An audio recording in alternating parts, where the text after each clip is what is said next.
Hello বন্ধুরা, তোমরা কেমন আছো? আজকে যদি ভিডিওটি না দেখো তাহলে তোমরা একটা বড় ভুল করবে যদি তুমি এসএসসি জিডির প্রিপারেশন করছো।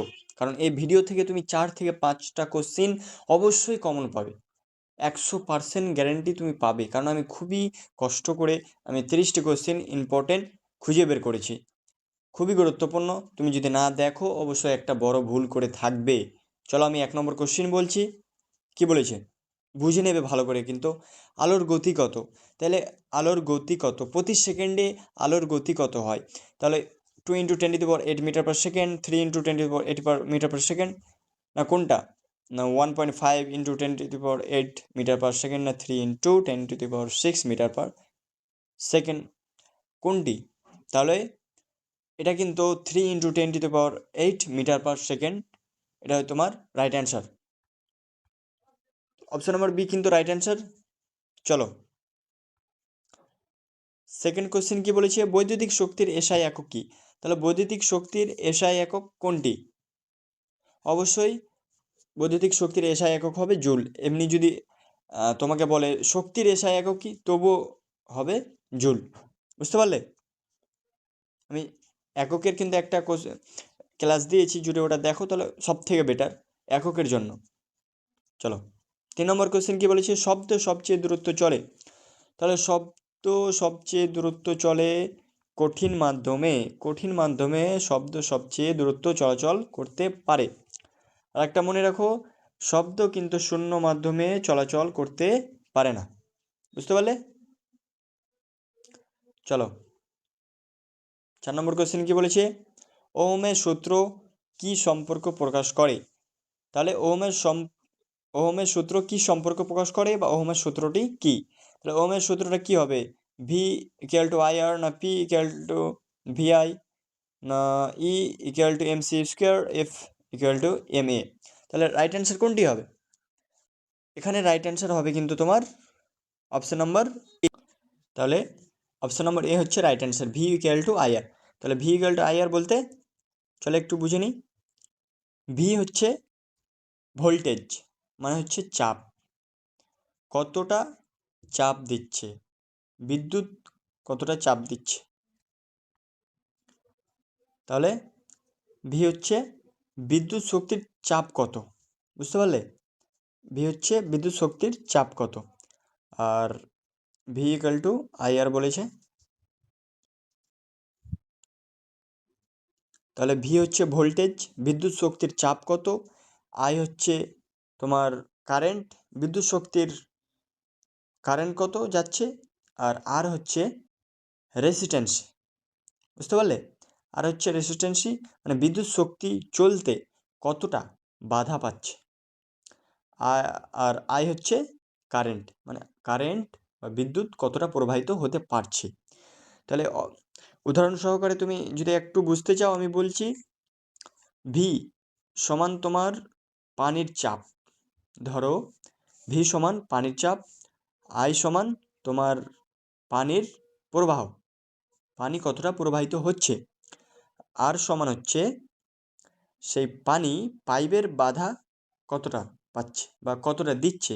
সে পানি যাচ্ছে পাইপের মধ্য দিয়ে, তো সেই পাইপের বাধা কতটা পড়ছে সেটা হচ্ছে আর। তাহলে পানির চাপ হচ্ছে ভি, মানে ভোল্টেজ। পানি কতটা প্রবাহিত হচ্ছে তাহলে সেটা হচ্ছে কারেন্ট। আর পাইপে যেটা বাধা পড়ছে সেটা হচ্ছে রেজিস্ট্যান্স। ক্লিয়ার? তাহলে বুঝতে পারলে মোটামুটি করে? Option number A right answer. না বুঝতে পারলে আমাকে বলবে, কিন্তু কমেন্ট করবে, আমি অবশ্যই প্রত্যেকটা কমেন্টের উত্তর দেব এবং প্রত্যেকভাবে বুঝিয়ে দেব। চলো 5 নম্বর কোশ্চেন, পৃথিবীর মধ্যাকর্ষণ ত্বরণ কত?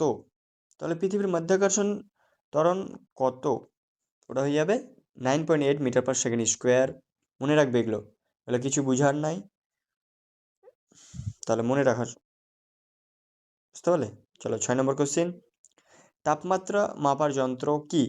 তাহলে তাপমাত্রা মাপার যন্ত্র thermometer. Option number A right answer. 7 number question, AC মানে কি? বলছে এসি মানে কি, তাহলে এসি এর ফুল ফর্ম কি? Active current, alternating current, automatic current না অ্যাপ্লাইড কারেন্ট? তাহলে এটা হয়ে যাবে তোমার alternating current. Option number B right answer, alternating current. Alternate মানে অল্টারনেট হচ্ছে এরকম মনে রাখবে, এভাবে মনে রাখবে, অল্টারনেট কারেন্ট মানে অদল বদল কারেন্ট। একটু আমি শর্ট ট্রিকের মতো বললাম, অল্টারনেটিং কারেন্ট, বুঝতে পারলে? Option number B right answer. চলো 8 নম্বর কোশ্চেন, চাপের এসআই একক কি? তাহলে চাপের এসআই একক কি হবে? অবশ্যই পাস্কাল, মনে রাখবে কিন্তু এগুলো। 9 নম্বর কোশ্চেন, বিদ্যুৎ প্রবাহের একক কি? তাহলে বিদ্যুৎ প্রবাহের একক কি? এর আগে আমি বলেছি বিদ্যুৎ প্রবাহ এবং বিদ্যুৎ বিভব। তাহলে বিদ্যুৎ প্রবাহের একক কি হবে?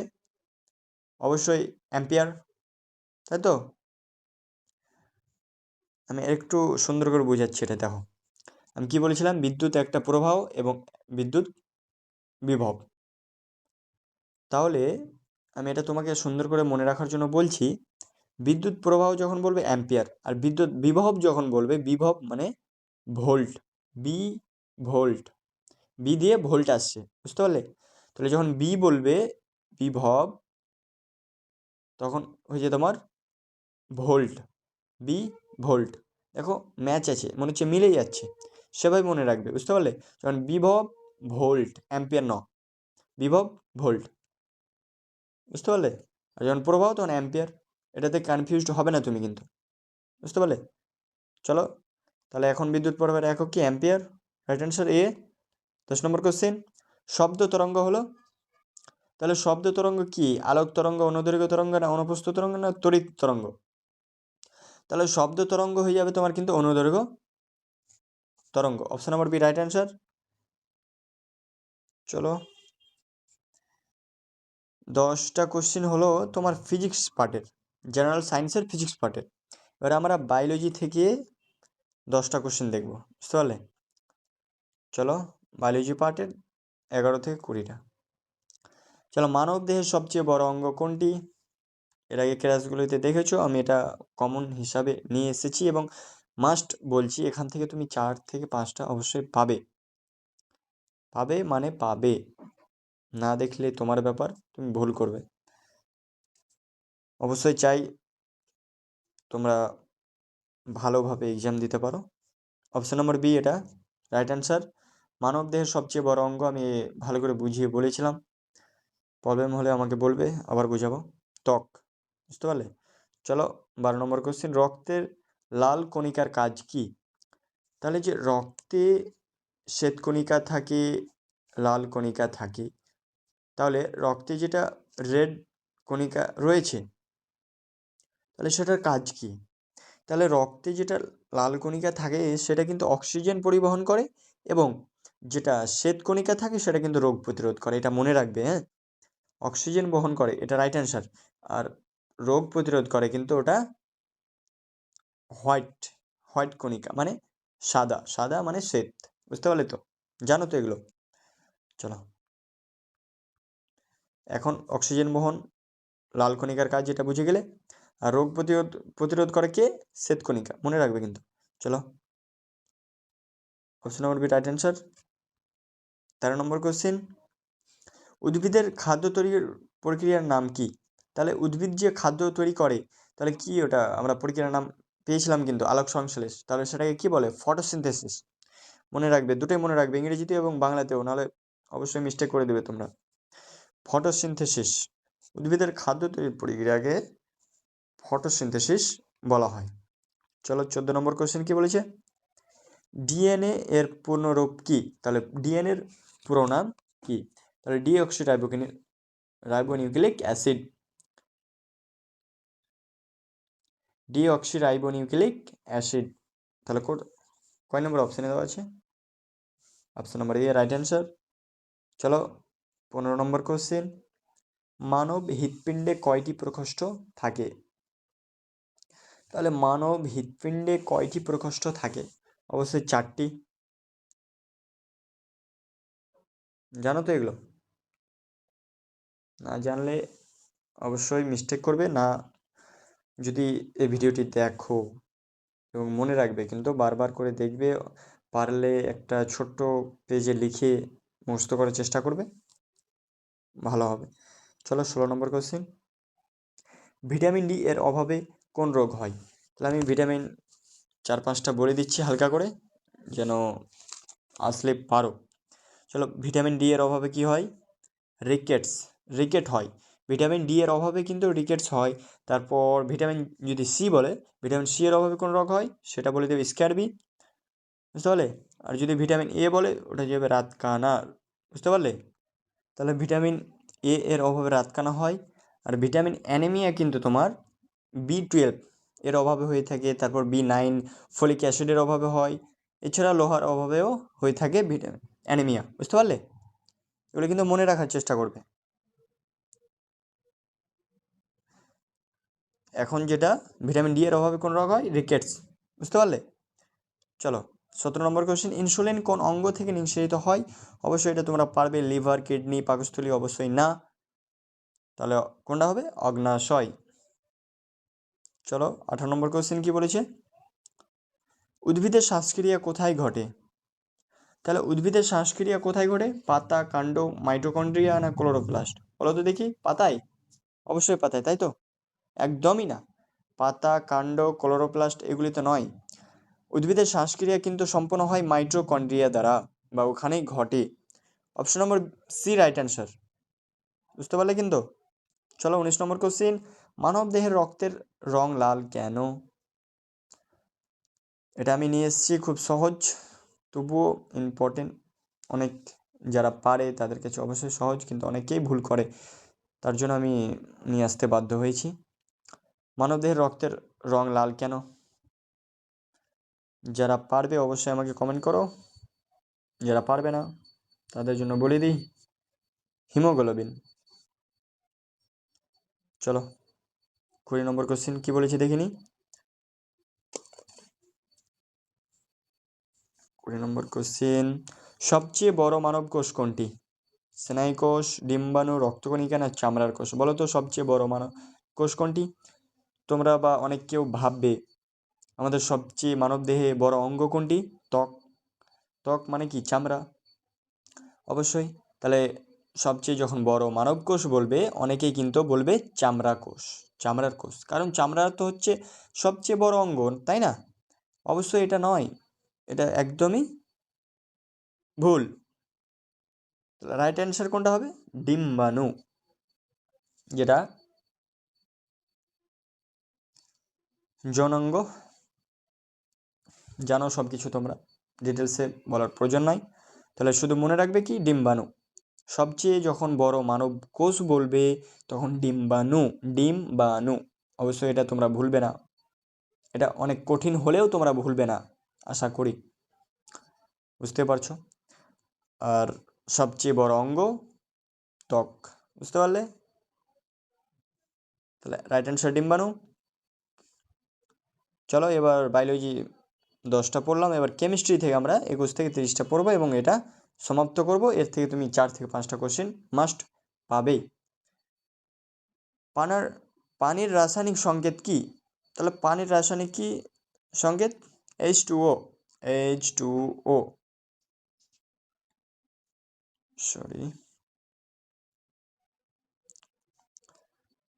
পানির রাসায়নিক সংকেত H2O, রাইট অ্যান্সার বি। চলো আমরা 22 নম্বর কোশ্চেন দেখি, সবচেয়ে হালকা গ্যাস কোনটি? তাহলে সবচেয়ে হালকা গ্যাস কোনটি? Helium, nitrogen, oxygen? কোনটি? না হাইড্রোজেন। হ্যাঁ অবশ্যই হাইড্রোজেন হচ্ছে সবচেয়ে হালকা গ্যাস। চলো 23 নম্বর কোশ্চেন, পর্যায় সারণীর প্রথম মৌল কোনটি? হিলিয়াম, হাইড্রোজেন, লিথিয়াম না কার্বন? বলো দেখি। হাইড্রোজেন, বুঝতে পারলে? পর্যায় সারণীর প্রথম মৌল কোনটি? হাইড্রোজেন।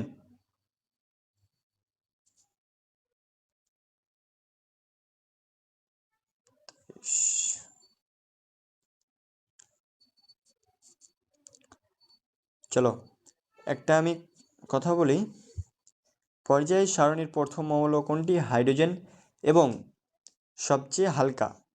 এটা এর আগে দেখলে তো। শর্ট ট্রিক একটা, যেটা সব থেকে ফার্স্ট মৌল ওটা হচ্ছে হাইড্রোজেন এবং ফার্স্ট হওয়ার জন্য সেটা হচ্ছে হালকা। সেটা অ্যাকচুয়ালি নয়, কারণ তবু আমি তোমাকে বোঝার জন্য বললাম যাতে তুমি সহজে মনে রাখতে পারো। ফার্স্ট মৌল হচ্ছে হাইড্রোজেন এবং সেই হচ্ছে সবচেয়ে হালকা। হালকা ওই জন্য তাড়াতাড়ি দৌড়াতে পেরেছে, ওই জন্য ফার্স্ট হয়েছে, এবং ফার্স্ট মৌল এবং সবচেয়ে হালকা। এভাবে কিছু মনে রাখার চেষ্টা করবে। চলো 24 নম্বর, অক্সিজেনের পারমাণবিক সংখ্যা কত? তাহলে অক্সিজেন হয়ে যাচ্ছে তোমার 8 নম্বরে। 6 কার বলো তো? কার্বন। 6 কার্বন। তোমরা আমাকে 7 এবং 9 কমেন্টে বলো যদি তোমরা পারো। না পারলে কোনো প্রবলেম নাই, আমি বলে দেবো বা তোমরা দেখে নেবে। চলো 25 নম্বর কোশ্চেন, পিএইচ স্কেলের মান কত থেকে কত? মানে পিএইচ স্কেলের মান সাধারণত সবচেয়ে নিম্ন থেকে উঁচু বা উচ্চ মানের সব থেকে কতটা হয়, বা লিমিটেশন কতটা? অবশ্যই 0 থেকে 7, 1 থেকে 10, 0 থেকে 14, না 5 থেকে 15, কোনটা বলো তো? 0 থেকে 7 না, না সেটা নয়, সেটা হবে তোমার 0 থেকে 14। Right answer C. চলো 26 নম্বর কোশ্চেন, লোহার রাসায়নিক সংকেত কি? লোহার রাসায়নিক সংকেত কি? এফই হয়ে যাচ্ছে তোমার লোহার রাসায়নিক সংকেত, মনে রাখবে। চলো 27 নম্বর কোশ্চেন, লবণের রাসায়নিক নাম কি? তাহলে লবণ যে NaCl, তাহলে ওটাকে কি বলে? সোডিয়াম ক্লোরাইড বলে। কয় নম্বর অপশানে দেওয়া আছে দেখো তো? অপশন নম্বর এ। চলো 28 নম্বর কোশ্চেন, গ্রিন হাউস প্রভাবের প্রধান কারণ কি? তাহলে কার্বন ডাই অক্সাইড হয়ে যাচ্ছে গ্রিন হাউস প্রভাবের প্রধান কারণ। চলো 29 নম্বর কোশ্চেন, ওজোন স্তর ধ্বংসের প্রধান কারণ কি? CO2, CFC, NO2, SO2। তাহলে এটা হয়ে যাবে তোমার CFC গ্যাস হচ্ছে সবচেয়ে ধ্বংসাত্মক কারণ গ্যাস, যেটা ওজোন স্তর ধ্বংস করে থাকে। Option number B right answer. আজকের মতো লাস্ট কোশ্চেন, নবায়নযোগ্য 30 নম্বর কোশ্চেন, নবায়নযোগ্য শক্তির উদাহরণ কোনটি বা নবীকরণযোগ্য? মনে রাখবে, নবায়নযোগ্য বা নবীকরণযোগ্য বা বহিরাগত শক্তি, এভাবে মনে রাখবে, কারণ এভাবেই 3 টাইপের বা অনেক রকম ঘুরিয়ে কোশ্চেন দিতে পারে। নবায়নযোগ্য, নবীকরণযোগ্য, বহিরাগত শক্তি উদাহরণ কোনটি? তাহলে হয়ে যাবে তোমার কয়লা, পেট্রোল, ডিজেল, সব হচ্ছে অনবীকরণযোগ্য শক্তি, অনবায়নযোগ্য শক্তি, অন্তর্গত শক্তি। বুঝতে পারলে? রাইট অ্যান্সার বি, নবায়নযোগ্য শক্তি উদাহরণ। আজকের মতো এটুকুই। তবে আমি ক্লাসটি শেষ করার আগে একটা খুব গুরুত্বপূর্ণ কথা, এই 30টা কোশ্চেন দিলাম, তার মধ্যে 60টি কোশ্চেন খুবই ইম্পর্টেন্ট। যতটা ইম্পর্টেন্ট দিয়েছি প্রচণ্ড, তার থেকেও বেশি ইম্পর্টেন্ট, সেটা আমি তোমাকে একটু করে দেখিয়ে দিই কোনটা কোনটা। আমি টিক চিহ্ন দিয়ে রেখেছি। চলো কোনটা? এটা দেখো, আমি ডাবল ফোঁটা দিয়ে এই চিহ্নটা দেওয়া আছে ফার্স্টে, এটা ডাবল ফোঁটা দেওয়া আছে। এর 60টা কোশ্চেন হচ্ছে তোমার খুবই গুরুত্বপূর্ণ, আমি দাগ দিয়ে রেখেছি। পিএইচ স্কেলের মান কত থেকে কত হয় এটা, তারপর আরেকটা কি আছে, আরও 6টা। এটা সবচেয়ে হালকা গ্যাস কোনটি? হাইড্রোজেন, এবং সবচেয়ে প্রথম মৌল কোনটি? হাইড্রোজেন, এটা মনে রাখবে। হলো, তারপরে কোনটা? চলো এটা, ভিটামিন ডি এর অভাবে কোন রোগ হয়? রিকেটস।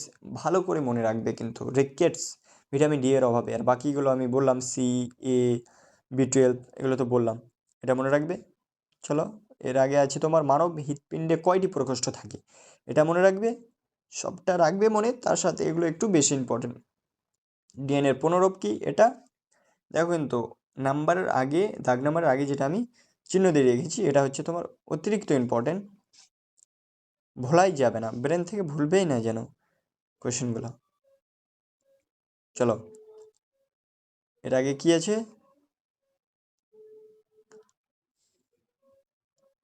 ওহমের সূত্র কি সম্পর্ক প্রকাশ করে এটা। এবং লাস্ট হচ্ছে 7 নম্বর, আলোর গতি কত।